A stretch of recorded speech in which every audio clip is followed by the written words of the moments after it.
সাংবাদিক বন্ধুগণ, আপনি ভিডিও পাবেন না আমাদের কাছে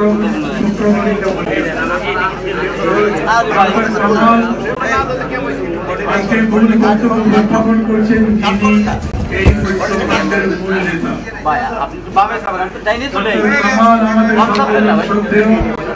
তাকে সামনে রেখে আমরা আন্দোলন করছি, কিন্তু উনি নির্বাচনের অংশ নিচ্ছেন না।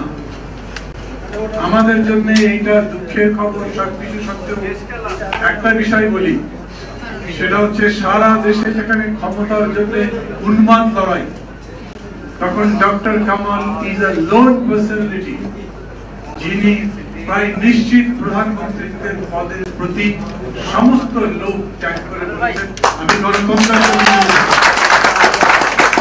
আমরা ঐক্য ফ্রন্টের জন্য গর্ব অনুভব করি। আমাদেরকে যিনি নেতৃত্ব দিচ্ছেন তিনি একটা আদর্শের প্রতি অঙ্গীকার রেখেই করছেন, কোন পদের প্রতি লোভ রেখে নয়। তিনি বর্তমান নির্বাচন কমিশনের প্রতি আহ্বান জানাচ্ছেন। আমি বলছি 2018 সালের 30 ডিসেম্বরের নির্বাচনকে কেন্দ্র করে আমরা কঠিন চ্যালেঞ্জের মুখোমুখি। নির্বাচনের মাধ্যমে জনগণ দেশ ও সরকারের উপর তাদের মালিকানা প্রতিষ্ঠা করে। নির্বাচনে যোগ্য প্রার্থী মনোনয়ন দেওয়াটাই সবচেয়ে গুরুত্বপূর্ণ। ঐক্যফ্রন্টের সব দলই এই ব্যাপারে সচেতন। যাচাই বাছাইয়ের পর দেশের সব আসনেই জাতীয় ঐক্যফ্রন্টের একক প্রার্থী নির্ধারিত হবে।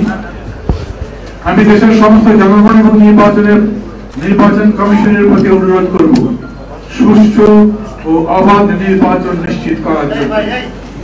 নির্বাচন কমিশনের প্রতি আমার আহ্বান, তারা যেন নিরপেক্ষভাবে, স্বাধীনভাবে এবং ভয় ভীতির মধ্যে তাদের দায়িত্ব পালন করে। নির্বাচনের সাথে সংশ্লিষ্ট returning officer, presiding officer, polling officer সহ সব কর্মকর্তাদের প্রতি আমাদের আহ্বান, আপনারা দলীয় আনুগত্যের ঊর্ধ্বে উঠে নিজ নিজ দায়িত্ব পালন করবেন। পোলিং এজেন্টরা যাতে নির্ভয়ে তাদের দায়িত্ব পালন করতে পারেন সে ধরনের পরিস্থিতি তৈরি করুন। আমি বিশ্বাস করি সুষ্ঠু ও অবাধ নির্বাচন হচ্ছে স্বাধীনতা ও সার্বভৌমত্বের অপরিহার্য অংশ।